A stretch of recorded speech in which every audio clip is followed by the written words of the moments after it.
ဝိပဿနာဆိုတာပါဠိဘာသာစကားဖြစ်ပြီးအမှန်ကိုအမှန်တိုင်းထိုးထွင်းသိမြင်ခြင်းသို့မဟုတ်အထူးသဖြင့်မြင်ခြင်းလို့အဓိပ္ပာယ်ရပါတယ်။ဘုရားဘာသာရဲ့အနှစ်ချုပ်တရားဘာဝနာကျင့်စဉ်တစ်ခုဖြစ်ပြီးမိမိရဲ့ယုံနံဓမ္မဖြစ်ပြမှုတွေကို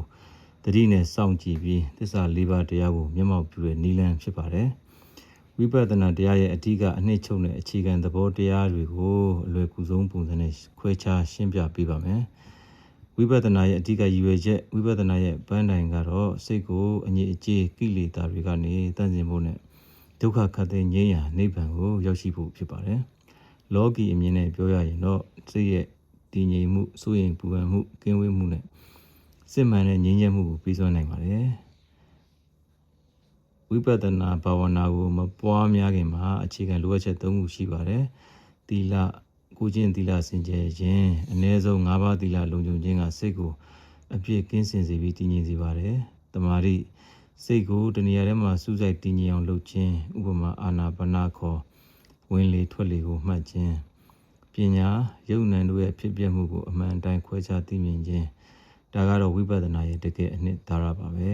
။ဝိပဿနာရှုမှတ်ပုံသဘောတရားဝိပဿနာဆိုတာအတွေးကဘာထဲမှာနှိမ့်မျောနေတာမဟုတ်ပဲလက်ရှိပြစ္ဆုတ်ပံမှာဖြစ်ပေါ်နေတဲ့ယုံနဲ့နံယုတ်ခန္ဓာနဲ့စိတ်အစဉ်ရဲ့သဘောတဘာဝကိုတတိအမြဲကပ်ပြီးစောင့်ကြည့်ရတာဖြစ်ပါတယ်။လက္ခဏာရေး၃ပါးကိုမြင်အောင်ကြည့်ရပါတယ်။ခန္ဓာကိုယ်မှာပေါ်လာတဲ့ဝေဒနာပူတာအေးတာနာတာကြိုက်တာဒါမှမဟုတ်စိတ်ထဲမှာဖြစ်ပေါ်လာတဲ့အခြေအနေစိတ်ဆိုးတာပြောတာစိတ်ပြန့်လွင့်တာစတာတွေကိုလိုက်လံစောင့်ကြည့်တဲ့အခါအောက်ပါတဘာဝ၃ခုကိုတွေ့ရှိလာပါလိမ့်မယ်။အနိစ္စဘယ်ရာမှမြဲမနေဘူးအကုန်လုံးကခဏလေးဖြစ်ပြီးပျက်စီးသွားတာပဲဒုက္ခဖြစ်ပြီးပြည့်နေတဲ့အတွက်ကြောင့်တည်တံ့မှုမရှိပဲဆင်းရဲတဲ့သဘောရှိတယ်အနတ္တငါကိုငါအတ္တမဟုတ်ဘူးကိုဖြစ်ခြင်းလို့အမိန့်ပေးလို့မရတဲ့သဘာဝတရားသက်သက်ပဲ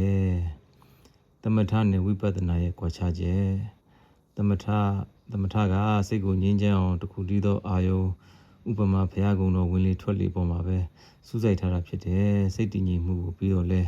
ကိလေသာကိုအမြင့်မပြတ်နိုင်ပါဘူးဝိပဿနာကတော့ဖြစ်ပေါ်လာတဲ့အာယုံတွေရဲ့ပြောင်းလဲမှုဖြစ်ပျက်ကိုစောင့်ကြည့်ပြီးအမှန်တရားကိုသိမြင်အောင်လုပ်တာဖြစ်လို့ကိလေသာကိုအမြင့်ပြတ်ချေမှုန်းနိုင်ပါတယ်နေ့စဉ်ဘဝမှာဝိပဿနာကျင့်သုံးခြင်းဝိပဿနာတရားရိပ်သာမှာထိုင်နေမှမဟုတ်ပဲနေ့စဉ်သွားလာစားတောက်လုပ်ကိုင်နေနေလဲရှုမှတ်နိုင်ပါတယ်လမ်းလျှောက်ရင်ရှောက်နေတဲ့ရုပ်လှူရှားမှုနဲ့သိနေတဲ့စိတ်ကိုတတိထားပါဒေါသဖြစ်လာရင်ငါဒေါသဖြစ်နေတယ်လို့မတွေးပဲဒေါသစိတ်ကလေးပေါ်လာပြီးပြန်ပြောက်သွားတာကိုတတိနဲ့စောင့်ကြည့်ပါအချုပ်အားဖြင့်ဝိပဿနာဆိုတာမိမိကိုယ်ကိုပြန်လဲလေ့လာပြီးစိတ်ကိုပေါင်းခတ်မှုတွေဆွဲလန်းမှုတွေကနေလွတ်မြောက်အောင်လုပ်တဲ့သိပ္ပံနည်းကျစိတ်လေ့ကျင့်ခန်းတစ်ခုဖြစ်ပါတယ်